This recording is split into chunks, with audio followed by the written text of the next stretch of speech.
Some movies are bad, but they have endings that are so insane they can redeem the film. Here's 5 films with endings so ridiculous you have to see them to believe them.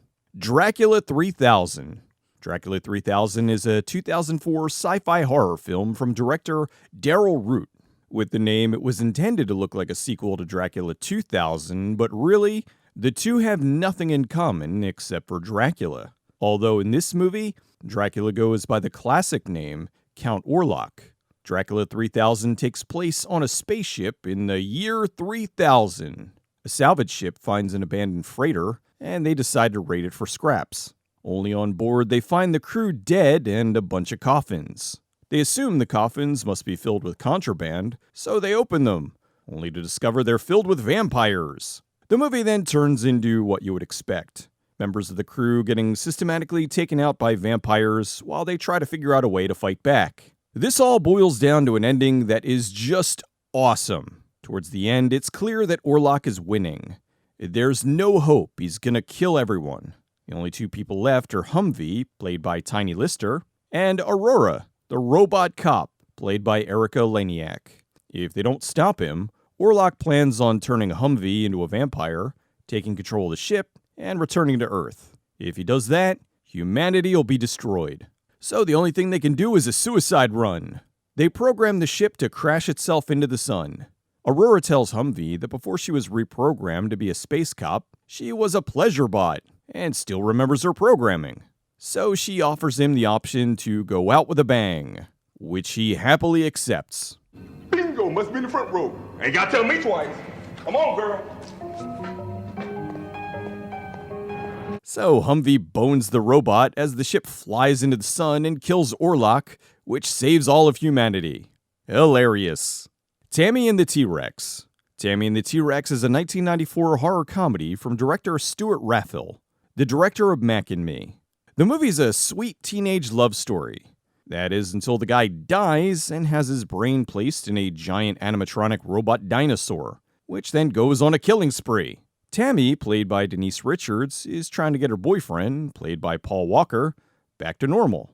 The original cut of the film was so violent, it had to be significantly trimmed down to get a PG-13 rating. Those scenes were restored when Vinegar Syndrome released the film on Blu-ray a while back. Anyway, after numerous rampages, Tammy, with the help of some others, is able to separate Michael's brain from the robot T-Rex, which she then takes home. So now she's living with her boyfriend's brain in a jar. Her goal is to find a human body she can put his brain into. In the meantime, she needs to keep him entertained and give him a reason to want to come back to the land of the living. How does she do this? By putting on a striptease for his brain, which she's keeping hidden in her closet. The end. Just a wholesome teenage love story. The Haunting of Molly Hartley. The Haunting of Molly Hartley is a supernatural horror film from 2008, directed by Mickey Liddell. It's about Molly, a 17-year-old girl who gets stabbed with scissors by her deranged mother. She survives, but has horrible nightmares for months. With Molly's mom now in a mental institution, her dad moves her to a new town and enrolls her in a new school to start a new life. Although weird things keep happening to her. The closer it gets to her 18th birthday, she starts to feel like she's going crazy and gonna end up like her mother. Most of the students at the school are very mean, but then one girl tries to help her figure out what's wrong. Once she gets the truth, it's not at all what she was expecting. Molly discovers that she was a miscarriage, and her parents made a deal with the devil for her to live. Although as part of the deal, once she turns 18, she will unwittingly become a servant of the devil. This feels like a CW pilot gone wrong. She doesn't want this, of course, so she tries to find a way to break out of the deal. The movie plays like your standard young adult horror movie up until the end. We find out everyone at the school is in on it, and they all work for the devil. Molly manages to beat the devil, or so she thought. Once she turns 18, she automatically becomes the devil's slave, but now everything is awesome for her. Her parents are both institutionalized, and she gets everything she ever wanted. She's now the school valedictorian, she gets the boy she's in love with, and all her enemies are terrified of her. The girl who tried to help her is now dead. She walks off while the movie plays this super upbeat, happy tune that is completely at odds with what we just saw. It makes it clear that being a slave to the devil is apparently pretty fantastic. Congratulations, Molly. Thank you. See you soon.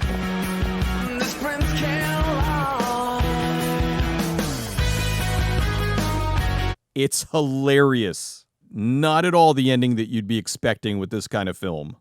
Blast. Blast is more or less one of the many die-hard exploitation action films. Even the poster is a shameless die-hard copy. Blast is from 1997 and was written and directed by the late, great Albert Pune. The movie takes place during the Olympics in Atlanta.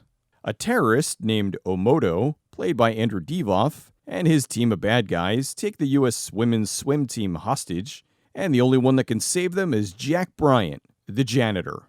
Although this does have callbacks to Under Siege, where Seagal played a cook who turns out to be a Navy SEAL. In this, Bryant is an ex-Secret Service agent, Olympic-level Taekwondo expert, and retired swimmer. Bryant sneaks through the building, beating up the terrorists and saves the day. Sorta. Blast indeed goes out with a blast. In the film, Rutger Hauer is playing a Native American in a wheelchair who is a master swordsman, in a callback to Blind Fury. At the end, Omoto is going to kill everyone. That is until Leo saves the day. Omoto is holding Jack's ex-wife. Leo surprises him with his motorized wheelchair and stabs him. He then rolls into the swimming pool with Jack's ex, and Omoto is blown up by the wheelchair, which he rigged to explode, with the explosives that Omoto was going to use to kill the hostages. Jack, the hero of the film, is in the control room while this happens, so Leo ends up being the one who saves the day. You don't see that very often. So this is Die Hard in and around a swimming pool for 90 minutes that ends with a big, horribly fake explosion. And the hero isn't even the hero. Lost Lake. Lost Lake also goes by the alternate title, Peak Experience. It's a 2003 romantic drama from director Anthony Adams. The movie's about a bunch of friends on a skiing vacation in a lodge in the high Sierras. The movie largely revolves around the free-spirited Kat, who keeps having these bizarre visions of the future, which makes her want to go have lots of sex. Kat's played by Playboy playmate Angel Boris, so I'm not complaining. The movie looks like alternate footage for the Wham music video for Last Christmas. It's also a little reminiscent of The Big Chill. In the movie, Kat's having sex with a werewolf and keeps having visions of an avalanche. Then her visions come true, and they're all trapped under the avalanche. They help each other and wait to be rescued. In the theatrical ending, they all learned a valuable life lesson from this experience and go on with their lives. They leave the cabin and it cuts to white. Okay, this one is a little bit of a cheat. The ending they went with that I just explained is the boring ending. It's the alternate original ending, which makes this so much more interesting. So everyone's getting along in the cabin until an avalanche happens and they think they survived, but really, they all died. They hear the rescue team, but it's actually them being called into the afterlife. The afterlife of mid-1990s bad low-budget CGI. They're all dead, but whoa! Look at heaven! It's like a carnival. Oh wait, is this hell? Who knows? Apparently you can do whatever you want here. Life on Earth. What a trip. Hey, maybe we should give Venus a try. Let's just shop around a little first. I can see why they went with the other ending, but I tell you, no one watching this would have expected a romantic drama to end with the entire cast dying and then figuring out their problems in heaven. It's quite a shock and genuinely funny. You have to see it to believe it.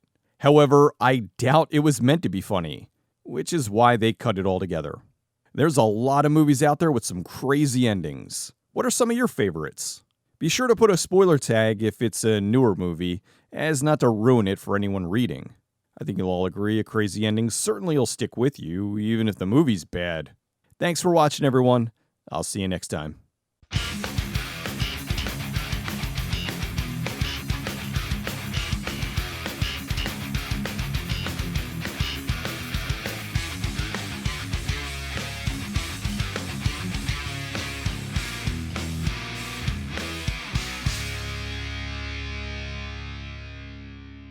Bingo, must be in the front row. Ain't gotta tell me twice.